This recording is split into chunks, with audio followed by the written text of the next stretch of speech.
Hello दोस्तों, नमस्कार। पराक्रम एकेडमी के करंट अफेयर सेक्शन में आपका स्वागत है। एक बार फिर हम आपके लिए लेकर हाजिर हैं देश विदेशों में आपके प्रदेशों से संबंधित समसामयिक घटनाओं पर आधारित महत्वपूर्ण प्रश्न और उनके उत्तर, जो कि किसी भी कॉम्पिटेटिव एग्जाम के लिए बहुत ही इंपॉर्टेंट है। तो आइए डिस्कस करते हैं आज के करंट अफेयर सेक्शन का फर्स्ट क्वेश्चन। हमारा पहला प्रश्न है, अंतर्राष्ट्रीय ऑनलाइन निशानेबाजी यानी कि शूटिंग चैंपियनशिप के 10 मीटर एयर राइफल में स्वर्ण पदक किस भारतीय के नाम रहा? Which Indian won the gold medal in the 10-meter air rifle on the International Online Shooting Championship? And the options are Vishnu Shivraj Pandian, Manu Bhaker, Saurabh Chaudhary, लिन जुनमिन। और इस क्वेश्चन के लिए सही आंसर है, the right answer is Vishnu Shivraj Pandian. जी हाँ, विष्णु शिवराज पांडियन के नाम रहा अंतर्राष्ट्रीय ऑनलाइन निशानेबाजी शूटिंग चैंपियनशिप के 10 मीटर एयर राइफल में स्वर्ण पदक विष्णु शिवराज पांडियन के नाम रहा। इस क्वेश्चन का सही आंसर है विष्णु शिवराज पांडियन। आइए बढ़ते हैं अगले प्रश्न की तरफ।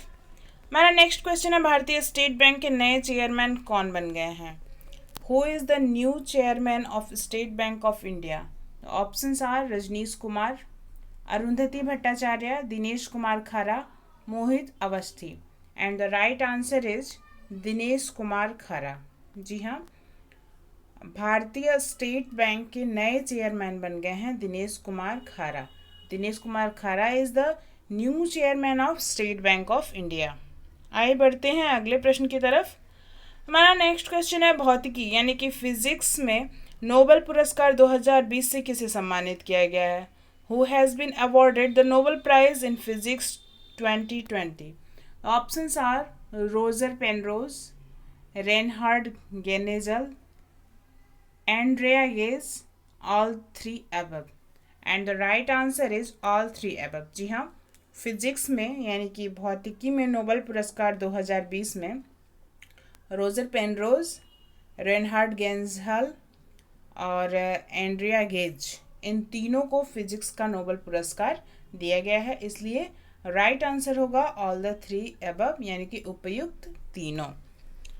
आइए बढ़ते हैं अगले प्रश्न की तरफ। हमारा नेक्स्ट क्वेश्चन है, किस कंपनी ने मिसाइल ट्रैकिंग सैटेलाइट बनाने के लिए कॉन्ट्रैक्ट जीता है?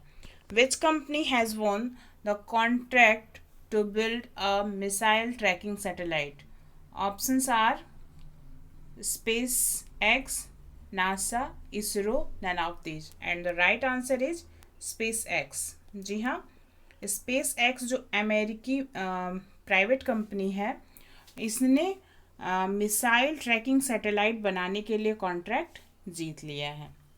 The SpaceX company has won the contract to build a missile tracking satellite. तो सही आंसर है स्पेस एक्स। आइए बढ़ते हैं अगले प्रश्न की तरफ। हमारा नेक्स्ट क्वेश्चन है, भारतीय तटरक्षक बल ने अपतटीय गश्ती जहाज विग्रह लॉन्च किया है। इसका निर्माण किस कंपनी ने किया है? Indian coast guard has launched the offshore patrol ship Vigraha by which company? जो भारतीय तटरक्षक बल ने तटीय गश्ती जहाज विग्रह को लॉन्च किया है, इसका निर्माण किस कंपनी ने किया है? And the options are L&T, DRDO, Tata, Mahindra. And the right answer is L&T। भारतीय तटरक्षक बल ने जो गश्ती जहाज विग्रह लॉन्च किया है, इसका निर्माण L&T नाम की कंपनी ने किया है। आइए बढ़ते हैं अगले प्रश्न की तरफ। हमारा नेक्स्ट क्वेश्चन है, किस देश ने हाल ही में मवेशियों के वध पर प्रतिबंध लगाने के प्रस्ताव को मंजूरी दी है? Which country has recently approved a proposal to ban the slaughter of kettles? And the options are Japan, Sri Lanka, Iran, Malaysia. And the right answer is Sri Lanka. जी हाँ, श्रीलंका ने हाल ही में मवेशियों के वध पर प्रतिबंध लगाने के प्रस्ताव को मंजूरी दे दी है। तो इस क्वेश्चन का राइट आंसर होगा श्रीलंका। आइए बढ़ते हैं अगले प्रश्न की तरफ। हमारा नेक्स्ट क्वेश्चन है, केंद्र सरकार ने किसे भारतीय रिजर्व बैंक की मौद्रिक नीति समिति का नया सदस्य नियुक्त किया है? Who has been appointed as the new member of Monetary Policy Committee of Reserve Bank of India by the central government? And the options are Asima Goel, Jayant R. Verma, Shashank Bhinde, all three. And the right answer is all three. Reserve bank of India ने मौद्रिक नीति समिति का सदस्य इन तीनों को नियुक्त किया है। हम आपको बता दें कि मौद्रिक नीति समिति में 6 सदस्य होते हैं कुल, और उन 6 सदस्यों में जो 3 सदस्य होते हैं वो रिजर्व बैंक ऑफ इंडिया के बड़े अधिकारी होते हैं, और बाकी के 3 सदस्यों को भारत सरकार नियुक्त करती है। तो ये तीनों हैं आसिमा गोयल, जयंत आर वर्मा, शशांक भिड़े। तो इसका राइट आंसर है ऑल थ्री। आइए बढ़ते हैं अगले प्रश्न की तरफ। हमारा नेक्स्ट क्वेश्चन है, बापू द अनफॉरगेटेबल नामक पुस्तक लॉन्च हुई है, इसका विमोचन किसने किया? Who has released a book called Bapu the Unforgettable? And the options are Manish Sisodiya, Dr. Harshvardhan, Aditya Puri, Narendra Modi.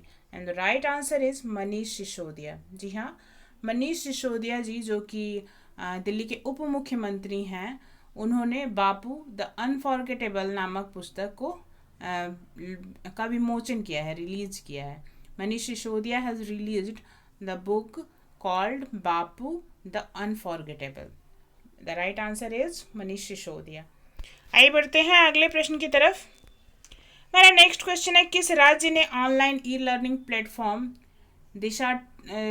डिस्टावो launch किया है? Which state has launch the online e learning program डिस्टावो? And the options are Karnataka, Gujarat, Goa, Manipur. The right answer is Goa. जी हाँ, गोवा ने e learning platform डिस्टावो launch किया है।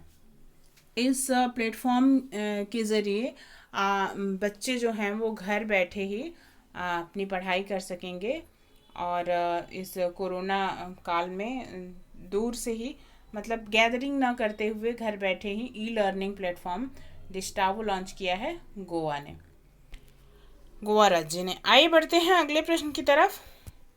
हमारा नेक्स्ट क्वेश्चन है, नागरिक उड्डयन सुरक्षा ब्यूरो यानी कि BCAS के नए महानिदेशक कौन बने हैं? Who has become the new director general of civil aviation security bureau? And the options are Dheeraj Kumar, Mohit Gupta, Ram Sevak Sharma, MA Ganapathi. The right answer is MA Ganapathi. जी हाँ, MA गणपति नागरिक उड्डयन सुरक्षा ब्यूरो के नए महानिदेशक बन गए हैं। आइए देखते हैं हमारे कल पूछे गए प्रश्न का सही उत्तर क्या है। हमारा कल का क्वेश्चन था, किस देश का भारतीय दूतावास सौर ऊर्जा का इस्तेमाल करने वाला पहला दूतावास बन गया है? Which countries Indian embassy has become the first embassy to use solar energy? And the right answer is Madagascar. जी हाँ, मेडागास्कर का जो भारतीय दूतावास है वो सौर ऊर्जा का इस्तेमाल करने वाला पहला दूतावास बन गया है। आइए देखते हैं आपके लिए हमारा आज का क्वेश्चन क्या है। हमारा आज का क्वेश्चन है, कहाँ प्रदूषण के स्तर को कम करने के लिए प्रदूषण विरोधी अभियान युद्ध प्रदूषण के विरुद्ध लॉन्च किया गया है? Where has the anti pollution campaign war against pollution launch to reduce the level of pollution? And the answers are Jammu Kashmir, Ahmedabad, Chandigarh, Delhi. प्रदूषण के स्तर को कम करने के लिए प्रदूषण विरोधी अभियान युद्ध प्रदूषण के विरुद्ध कहाँ लॉन्च किया गया है? 4 ऑप्शंस हैं, जम्मू कश्मीर, अहमदाबाद, चंडीगढ़ और दिल्ली। इस क्वेश्चन का सही आंसर आप हमें कमेंट बॉक्स में दे सकते हैं, और इसी तरह की करंट अफेयर्स प्रतिदिन प्राप्त करने के लिए हमारे साथ जुड़े रहें हमारे चैनल पराक्रम एकेडमी पर। यदि अभी तक आपने हमारे चैनल को सब्सक्राइब नहीं किया है या फिर आप इस चैनल पर नए हैं तो हमें सब्सक्राइब करें, लाइक करें, ज़्यादा से ज़्यादा स्टडी रिलेटेड ग्रुप्स के साथ शेयर करें, और हाँ, अपनी कीमती सुझाव हमें कमेंट बॉक्स में ज़रूर दें। धन्यवाद।